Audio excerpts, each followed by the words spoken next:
Good morning. Happy weekend to you. It is Saturday, July 25th. I'm Sean Moody. Good morning. I'm Michelle Chamberlain, and we have another beautiful day, I hope. Yeah, it sounds that way. Keep that streak rolling. Let's check in with Mike. Mike, thank you. We're tracking a developing story out of Lexington this morning. Police say just a few hours ago, a man walked into a hotel and then robbed it. About 100 people rallied on the steps of the Capitol on Friday to protest the possible removal of a controversial statue of a Confederate leader. New this morning, we are tracking a developing story out of Louisville. That's where police say 2 people have died and 3 are still missing after a boat crash during the city's 4th of July festivities.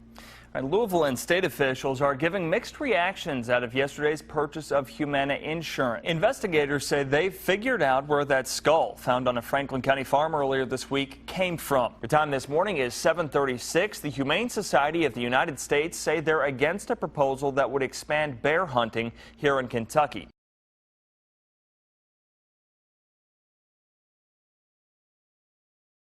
Mike, thank you. We're tracking a developing story out of Lexington this morning. Police say just a few hours ago, a man walked into a hotel and then robbed it. About 100 people rallied on the steps of the Capitol on Friday to protest the possible removal of a controversial statue of a Confederate leader. Jefferson Davis was born here in Kentucky and is best known as the president of the Confederacy. His statue stands in the Capitol Rotunda, and both Republicans and Democrats have raised questions about whether keeping that statue displayed prominently is a good idea. Supporters rallied to keep the statue where it stands. This is where people can come for free and learn the history. It needs to stay right in there because he was a great Kentuckian. He was a great Kentuckian. The Historic Properties Commission will take public comments sent into them during their meeting on August 5th. Residents have until Monday to submit a written statement. Here in Lexington, a meeting has been set to discuss other Civil War statues. Mayor Jim Gray has asked the Urban County Arts Review Board to review the placement and presentation of 2 statues of Confederate officers and a nearby historical marker in Cheapside Park. That board is looking for feedback from the community. The meeting will be at the end of August. Mayor Gray has asked the board to make a recommendation to the City Council in the fall. Investigators say they've figured out where that skull found on a Franklin County farm earlier this week came from. The Franklin County coroner said the remains are Native American and date back between 1,000 and 3,000 years old. The sheriff's office has suspended its investigation now that it's been determined that this is not a criminal case. The Franklin County coroner's office is now working with historians to bury those remains again. A farm worker had found the skeletal remains in a sinkhole at a farm on Jones Lane. It is 7:08 on your Saturday morning. When we come back, a convention of people with similar names is set to start in California. That story's coming up.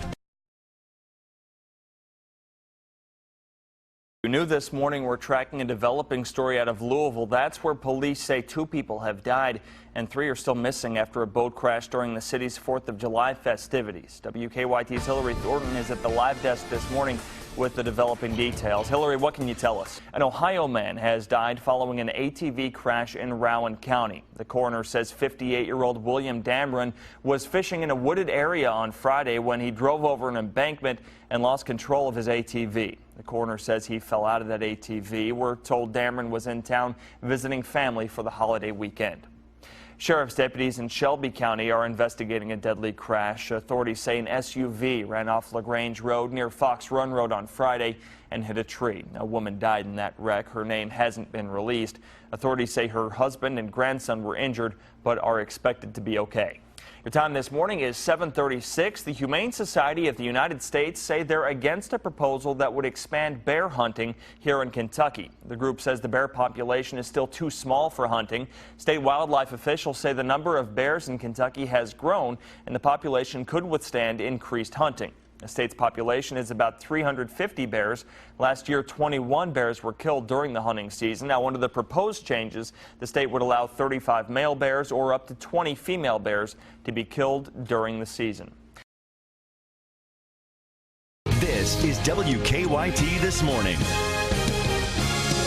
Good morning. Thanks for joining us. I'm Sean Moody. Happy Independence Day, everybody. And I'm Mike Linden. America's birthday looking pretty good for how old now? I think we said 239. Looking not bad. Not even over 50.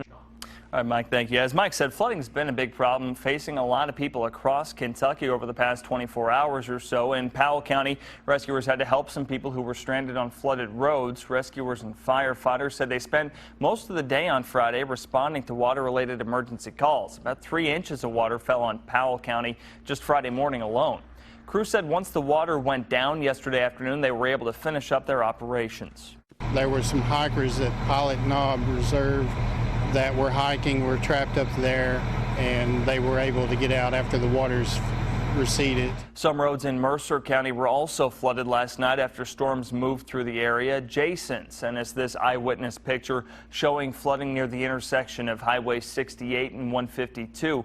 Harrodsburg police said Perryville Road, Mackville Road, and Greenbrier Drive were all covered in high water. They said thankfully there were no injuries reported due to that flooding. Today is going to be a busy one here in Kentucky. There's parades, fireworks, grilling, and all kinds of festivities set to celebrate the 239th birthday of the United States. But police and firefighters say they'll be extra vigilant this weekend for 2 groups of violators. WKYT's Hillary Thornton is at the live desk with the details. All right, Hillary, thank you. Now, the 4th of July is a great day for a lot of people. They have a lot of fun setting off fireworks, but that can be hard for veterans suffering from PTSD.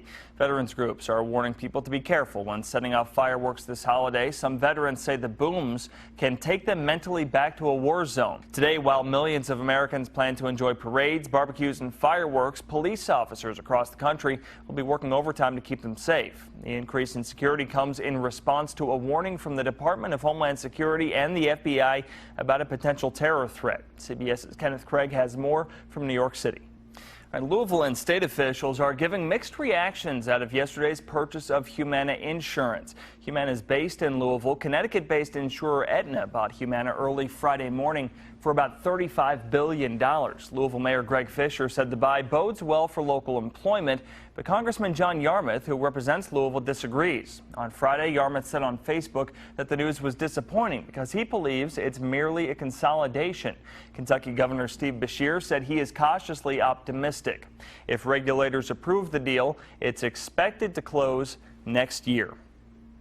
A new dating website just for UK fans is already proving to be very popular. bbnmeetup.com went online on Thursday. The website's creators say the response was so big that the site crashed not long after it debuted. A message on the website said all the profiles will be locked until July 15th. That site, which is free, is designed to let users create, search, and match profiles based on, among other things, their love for the Kentucky Wildcats. True blue love, I guess you can call that. It's 7:08. When we come back, we're sure a lot of people are upset over this when a Canadian provincial fair says they're not going to serve insect-covered pizza this weekend. The reason? We'll tell you coming up.